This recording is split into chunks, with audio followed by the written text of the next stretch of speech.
What's up, everyone? Welcome to my review of the 7-day Mediterranean cruise aboard the Sun Princess. Since the ship departed from Barcelona, we arrived a couple of days early to explore the region and soak in the vibe. To get to the ship, we first took a train to Sants station. We had some time to kill in the morning, so we met up with friends for a late breakfast before heading to the terminal. The cruise terminal is a bit isolated, so you'll definitely need a car or a taxi to get there. All the ships are lined up, ready to welcome passengers. Our ship, the Sun Princess, was docked at Terminal E, which is towards the end of the pier. The area was surprisingly quiet. Not everyone was starting or ending their cruise here, since the ship does a full loop around the Mediterranean over several weeks. A lot of passengers stay on for 2 or even 3 weeks, which is pretty cool.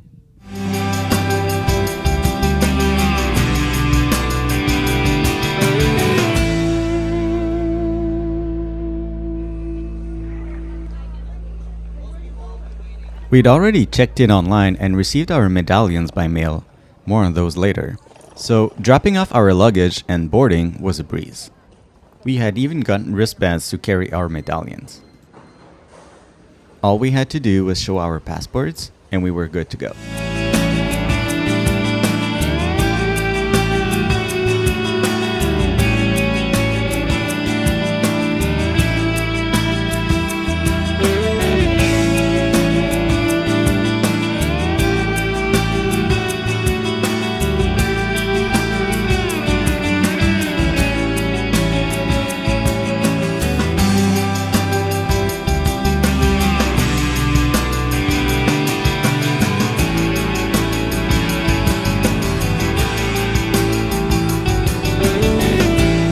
Once on board, we scan our wristbands again, something we do repeatedly throughout the cruise for arrivals, departures, and transactions. The medallion tech is pretty impressive. It replaces the classic card key and even shares your location. So, when you walk up to a bar, for example, the bartender already knows who you are. You can also use the app to locate others in your group on the ship. Super handy.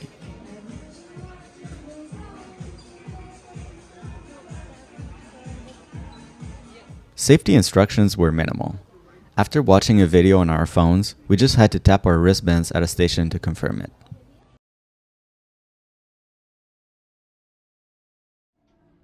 The Sun Princess is a brand new ship that launched in 2024, and it shows. The design is modern and technology is integrated everywhere. The app lets you order from certain restaurants and bars, and since we had the Plus package, we could get deliveries anywhere on the ship. It worked most of the time, though there was one hiccup where our drink was marked as delivered but never showed up. One of the biggest perks of the Plus package was that internet was included. For us, that was a huge advantage. Even though we had cell phone signal throughout Europe, albeit with limited data, the ship's internet allowed us to stay connected with friends and family back home. That said, the app itself wasn't perfect. It had its fair share of glitches, like refusing to load at times, which could be frustrating when you're trying to check schedules or make reservations. The elevators have this smart system where you select the floor before getting in, and it then directs you to a specific elevator.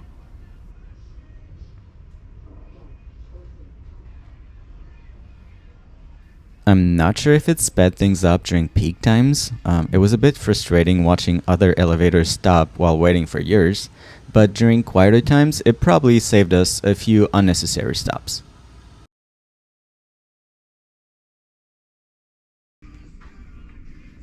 Thanks to the medallion tech, our door would sometimes unlock automatically as we approached, though other times it took a few taps to get it to work.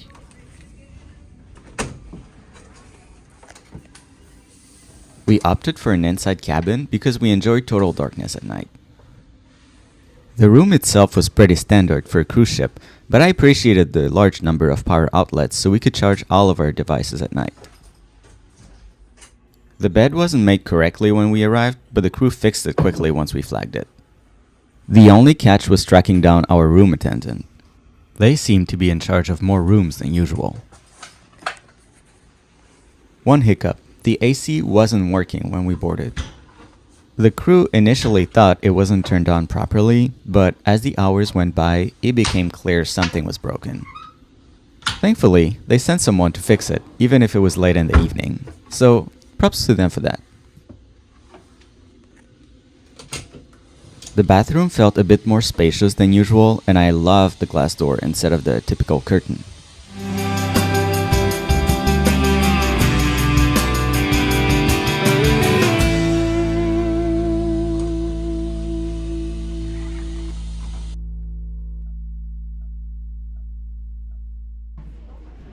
The buffet, called the eatery, is a bit different than on other ships.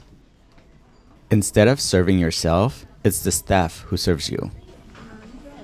I was skeptical at first. I thought it might lead to bigger portions or longer lines, but it actually worked out well. The stations are separate and there are two of each, so lines moved quickly. Overall, the food was great, with more variety than I've seen on other ships. That said, the options didn't change much from day to day.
As usual, there are several restaurants on board. The pizza place on the side deck was a standout. Really tasty. The International Cafe, which is open 24 hours a day, was a bit disappointing. The choices were limited, so don't expect anything too exciting in there. The main dining room, Horizons, is at the back of the ship and has an amazing view, especially when leaving port.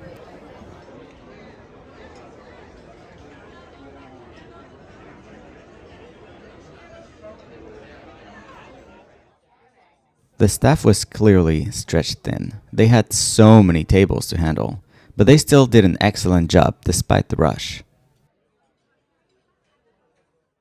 Food was delicious, though it had tough competition from the local restaurants in the cities we visited.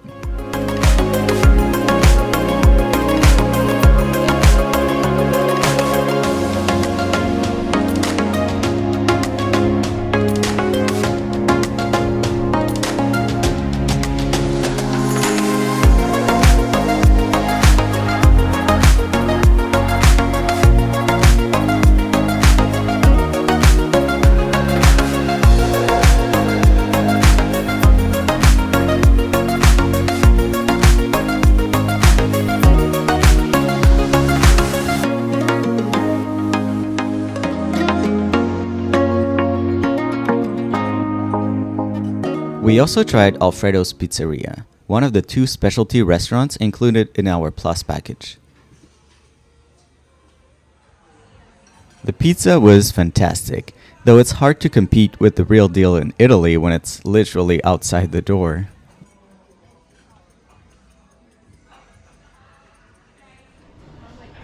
The other specialty restaurant, O'Malley's Irish Pub, doubles as a bar and restaurant.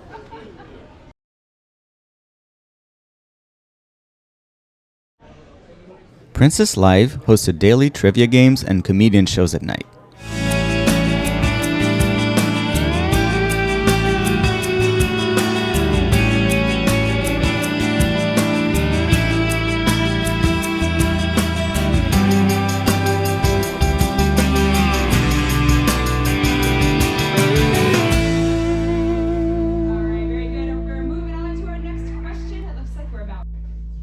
We cut two comedians.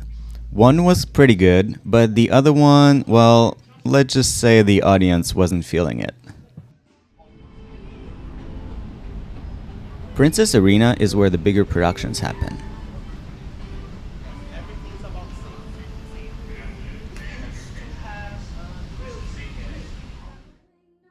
We saw an Adele impersonator who was incredible. And a Latin music and dance medley that felt a bit off.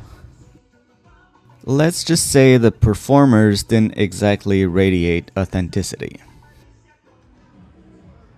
The Piazza, the ship's central hub, has seating on 3 floors and is surrounded by bars.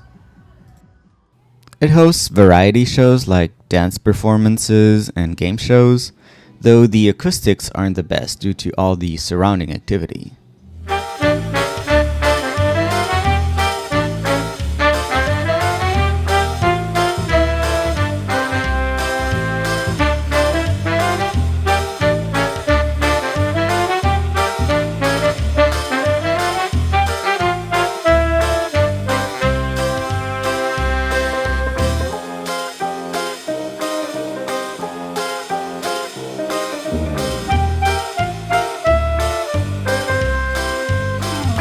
The dome was a hybrid space. During the day, you could just lay down and relax, unless a class or rehearsal was going on. Thanks to its share pool with the sea view bar, you could still take a look inside even when it was closed. On certain nights, it hosted an acrobatic circus performance.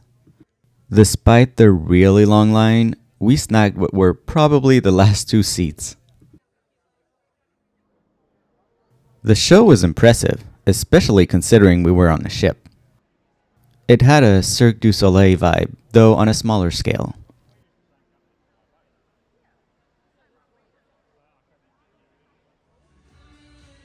It then turned into a nightclub that felt empty when we visited.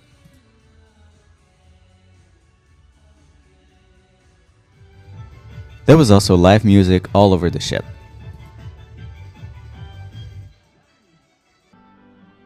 Crooner's Bar often had a piano player or a violinist. And the Irish pub featured live piano and musicians. We even stumbled on a free casino-style card game activity there one evening. Nice little bonus.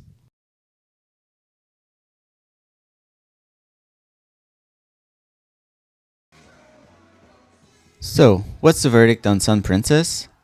Overall, it was a fantastic experience. The ship itself is stunning, modern, tech-savvy, and packed with amenities. The medallion system was a game changer, making everything from check-in to ordering drinks seamless. Well, most of the time. The food was solid, with plenty of options, though it didn't always wow me compared to the incredible local cuisine at our ports of call. One thing that really stood out was how spacious the ship felt. Even though it was fully booked, it never felt crowded. Whether we were at the pool, the buffet, or the bar, there was always enough room to breathe and enjoy ourselves. The activities kept us entertained, though some hits, like the acrobatic show, stood more than others. Looking at you, awkward comedian. And while there were a few hiccups like the AC issue and the occasional app glitch, the crew was always quick to help and make sure we had a great time. Would I recommend the Sun Princess? Absolutely, especially if you're looking for a mix of relaxation and entertainment on a large ship that doesn't feel crowded. Thanks for watching. If you've sailed on the Sun Princess or are thinking about it, let me know your thoughts in the comments below. Don't forget to like and subscribe for more travel reviews. And stay tuned for my next video where I'll dive in the amazing ports we visited during this cruise. Until next time, happy traveling!